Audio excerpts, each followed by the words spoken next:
Savac, and they say that it's an iron frame covered with wire mesh that's electrically heated like a toaster, and prisoners would be strapped to the table while it was heated until it became red hot.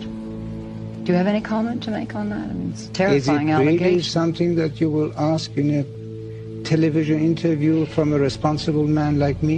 Well, yes, I think you're precisely the person I should ask about it. It's so rubbish that I'm not even going to bother to answer to you. گرفتاری من دلیلش این بود که یک کسی از شوروی آمده بود به اسم نمیدونم شورشیان و مثلا این آدم یه آدمی بیچاره‌ای، حالا من نمیخوام که به کسی توهین شه، اونم مرده دیگه، حالا آدم ساده‌ای بودش، آدم خیلی با فهمی نبود، آمده بود اینجا و مثلا به قول خودش حزب درست بکنه. مثلا یه واکسی رو در چیز گرفته بودن، در مازندران گرفته بودن، همینجوری گرفته بود، اینا هیچ واحدی نبودن، هیچ ارتباطی به هم نداشتن، چند نفر فقط همدیگر شاید میشناختن و البته یه عده هم دانشجو امثال مثلا جانشالو و خامعی و اینا چون کتاب نوشتن اسمشون هستش، حکمی و عتیقچی و فلان اینا.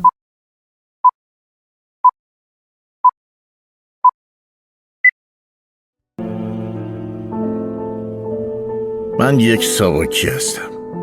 از اینکه چون این شغلی اختیار کرده بودم نه شرمندم نه مغرور. این هم کاری است مانند کارهای دیگر.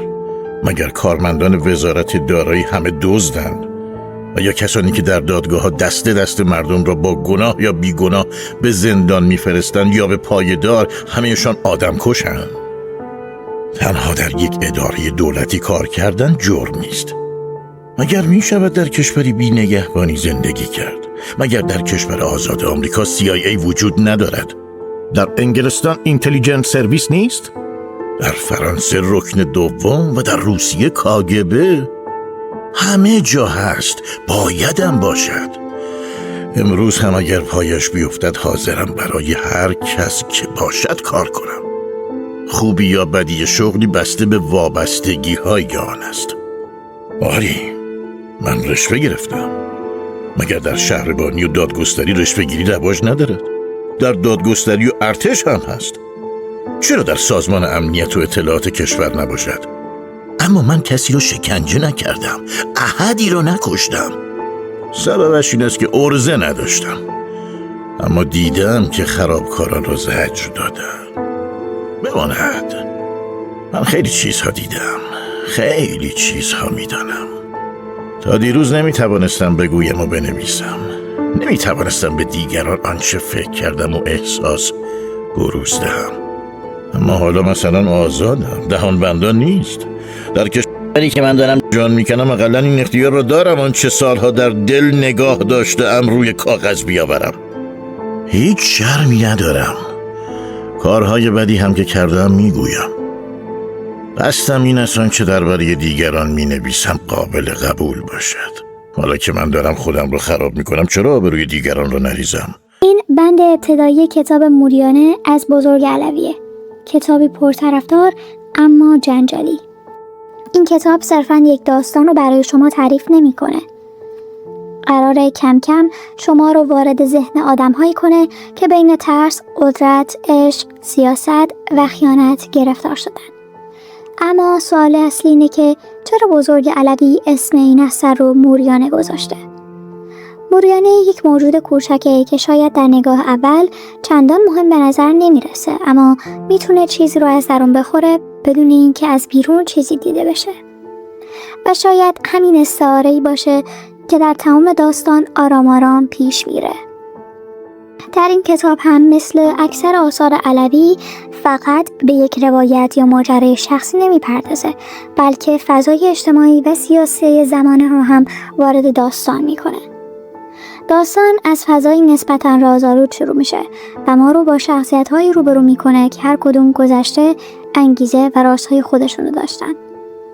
در ابتدا شاید تصور کنید که این داستان معمولیه، اما بهتون قول میدم که هرچی جلوتر بریم متوجه میشین روابط بین شخصیت‌ها اونقدر هم ساده نیست. آدم‌ها همیشه همون چیزی نیستند که در ظاهر نشون میدن. خواننده دائما مجبور از خودش بپرسه چه کسی واقعا صادقه؟ چه کسی تحت تأثیر قدرت قرار گرفته و چه کسی داره از دیگری استفاده میکنه؟ من قراره توی این اپیزود شما رو به درون دنیای عجیب و پرتنش بزرگ علوی در کتاب موریانه ببرم. یه نکته‌ای که باید تمام این اپیزود در خاطرتون باشه اینه که نویسنده برای شخصیت اصلی داستان ارزش و احترام قائل بوده و دیده ها و پندارهای شخصی اون رو به متن در آورده. پس از شما خواهش میکنم که بدون سوگیری منفی نسبت به فرقه یا جهتی کتاب رو با من ورق بزنید و من صرفاً نظر خود شخصیت اصلی و نحوه دید اون و نظر منتقدین رو براتون بازگو میکنم. و این به معنی این نیست که شما نمیتونید نظرات شخصی خودتون رو داشته باشید. به این معنیه که لطفاً نظرات شخصی خودتون رو بعد از پایان و تحلیل دقیق متن و نظر منتقدین مختلف که در کنار هم قرار میگیرن داشته باشید و در نهایت بتونید خودتون قضاوت کنید. یادهای رمان از سالهای پایانی دهه 1330 تا چند روز بعد از انقلاب اسلامی رو در بر میگیره، یعنی دوره طولانی از تاریخ معاصر ایران. راوی تنها پسر یک خانواده است که ناخواسته و اثر ناگاهی به دام ساواک میفته و وارد مسیری میشه که دیگه راه بازگشتی براش باقی نمیمونه. اون تلاش میکنه شغل خودش رو توجیه کنه و میگه کار کردن در یک اداره دولتی به خودش جرم نیست و میپرسه که آیا همه کارمندان یا قضات هم به همین ترتیب باید گناهکار شمرده بشن؟ علوی معتقد بود که سازمان ساواک همچون موریانه‌ایه که به جان چوب میفته و اون رو از درون پوک میکنه. به همین ترتیب ساواک هم به جان مملکت افتاده و در حال تخریب پنهانی اونه. به گفته منتقد عبدالعلی دستغیب، نویسنده در پی آشنایی و توصیف موریانه‌هایی که بانیان حکومت شاهنشاهی رو جویده و پوسوندن. در این میان از مبارزان جوانی میگه که تو این راه جان باختن. در بخش از داستان راوی با شخصیتی به نام موسی جون درباره مسائل سیاسی روز بحث میکنه و از این طریق گفتگوها و همچنین روایت زندگی گروهی از دانشجویان ایرانی مقیم خارج که با بورسه حکومتی تحصیل میکنند تصویر گسترده‌تری از نظام سیاسی اون دوران و فرایند شکل‌گیری ساختارهای قدرت ترسیم میشه. در واقع موریانه بیش از اون که داستان خطی و ساده باشه، تلاشی است برای به تصویر کشیدن فروپاشی تدریجی نظام شاهنشاهی از درون، از دریچه نگاه کسی که خود جزئی از دستگاه سرکوب بوده. من بخشایی که برای خودم جالب و عجیب بوده رو براتون میخونم و حتی ناراحت کنندم. باید اقرار کرد که من در دوره تعلیمات بازجویی آلات شکنجه دیدم، شلاق و باتون الکتریکی و انبار فلزی و وسایل دیگر. اما معلم ما آقای دکتر فرید که در آمریکا این فن شریف را تحصیل کرده و در حادثه سقوط هواپیما قربانی وطن شد، به ما کارآموزان بازجویی اطمینان میداد که این ادوات دیگر به کار نمی رود. اینها در سال اول زمان ریاست تیمور بختیار از اسرائیل آوردند و حالا کهنه شدند و به کار نمی روند. خود اعلیحضرت همایونی در مصاحبه‌ای با خبرنگاری فرموده بودند ما وسایل فشار روانی داریم که بسیار موثرتر از شکنجه‌های قرون وسطایی است. و من که هنوز به گفته‌های اعلیحضرت همایونی ایمان دارم، فرمایشات ایشان را میپذیرم. اما آنچه در روزنامه‌های خارج در سالهای اقامتم در اروپا و در بندگی چریک‌ها خوانده‌ام بیان می‌کنم و راست و دروغ آنها را به خوانندگان واگذار می‌نمایم. من خودم در هیچ مورد که مجرم یا متهم یا چریک یا خرابکاری را شکنجه کرده باشد شرکت نکردم. در دالان‌های طویل زندان اوین دیدم دختری را که با تن لخت جلادی شلاق به دست می‌راند و در اطراف دالان ما ساواکی ها هم ایستاده بودیم و دیدیم که گاهی یکی از مامورین به زن پشت پا می‌زد و به زمینش می‌انداخت و با شلاق کشی باز او را به پیش می‌دواد. یک لحظه چشم من سیاهی رفت و دلم به هم خورد. زانوهایم سست شد و به نظرم آمد که این رقیه و عیالم ننه هستند. وقتی در بیمارستان به هوش آمدم نمیدانستم چه حالی دارم. همینقدر به من گفتند که دوره تعلیمات من به پایان رسیده و فقط بازپرسی آرام و بی‌دغدغه به من واگذار خواهد شد. میترسیدم مرا به کلی از سازمان بیرون. Well, this is a question that was put to me more than once and which I don't like at all. Because it's so ridiculous that I don't have to answer that. But for the sake of this interview, I will say that we don't have to torture people. This is the way that unsophisticated organization were doing things. We are as sophisticated as you are now.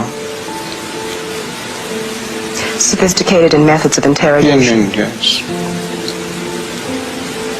So that torture, fingernail pulling, people being toasted in wire mesh, which we were reading about in the English papers.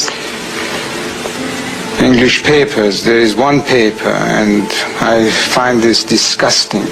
And I don't really appreciate at all a serious organization like you repeating trash that you can see in one paper in one country. Why do you have even to repeat that? It has, because it's been very widely reported, and the Sunday Times in Canada anyway is not considered to be a trashy paper. That article was trash if you read it from the top to the bottom. So you categorically deny that? Yes, and I don't have to deny it because it's none of your business, but I do. دو بار کلمه جان نثار در این کتاب اومده که یکی در جریان مصدق و یکی محصلانی که به خارج رفته بودن با بورسیه دولتی و در بین اونها جان نثارهایی بودن که در بین اعدامی ها قرار می گرفتن و اعتراف می گرفتن. و جریان چی بوده؟ جریان اول که مربوط به مصدق بوده، این رو من خودم رفتم از ویکی‌پدیا در آوردم که ایران یوکی بود، یکی ایران پدیا بود و اینجور نوشته که رایج ترین معنایی که جان نثارها توی تاریخ معاصر ایران به اون اشاره داره مربوط به گروه های اوباش و لات‌های وابسته به دربار تو جریان کودتای 28 مرداد 1332 که ماجرا چی بوده؟ سرکردگی این اراذل اوباش به عهده شخصی به نام شعبان جعفری معروف به شعبان بیمخ بوده. این افراد با پول آمریکا و انگلیس به خیابان‌ها می‌ریختند تا با برپای تظاهرات و آشوب فضا رو برای سرنگونی دولت دکتر محمد مصدق آماده کنند. آیت الله کاشانی هم طی هماهنگی با درباریان شعبان جعفری رو همراه با نوچاش و همچنین ملکه اعتزادی که از زنان کابارچی و جنجالی اون دوران بوده به مقابل کاخ مرمر فرستاد تا هنگام خروج مصدق از کاخ در صورت امکان اون رو به قتل برسونن. در نهایت نظامیان طرفدار شاه، برخی روحانیون و همین افراد اراذل اوباش در براندازی دولت قانونی مصدق نقش داشتند. بعد از موفقیت کودتا سرلشکر زاهدی نخست وزیر شد و محمد رضا شاه با حمایت کامل آمریکا و انگلیس دوباره به تخت نشست. این گروه رو به دلیل جان نثار مینامند که خودشون رو وفادار و جان برکف در خدمت شاه معرفی کردند. هرچند که بسیاری از مورخان اونها رو صرفاً مزدورانی میدونن که با پول اجیر شده بودن، نه حالا از سر عقیده. یا یه جای دیگه نوشته روز چله خونریزی قم در تبریز مردم به قصد عزاداری به مسجد میرفتند. کلانتر ناحیه 6 در مسجد را بست و شعارهای آنها را پاره کرد. جوانمردی به اسم تاجلی به این بی‌حرمتی اعتراض کرد. کلانتر از روی نادانی 7 تیر به روی او کشید و دم او را کشت. آن وقت مردم شیشه های مغازه را شکستند، در بانک ها اسناد را پاره کردند، ارتشی ها تیر هوایی در کردند که جمعیت را بترسانند. دست کم 600 تا 700 نفر زخمی شدند و 100 نفر جان دادند. بهار سال 1357 زندانیان اعتصاب غذا کردند و 450 نفر گرسنگی کشیدند. روز جمعه 17 شهریور بیش از 1 میلیون آدم در میدان ژاله تظاهرات عظیمی برپا کردند.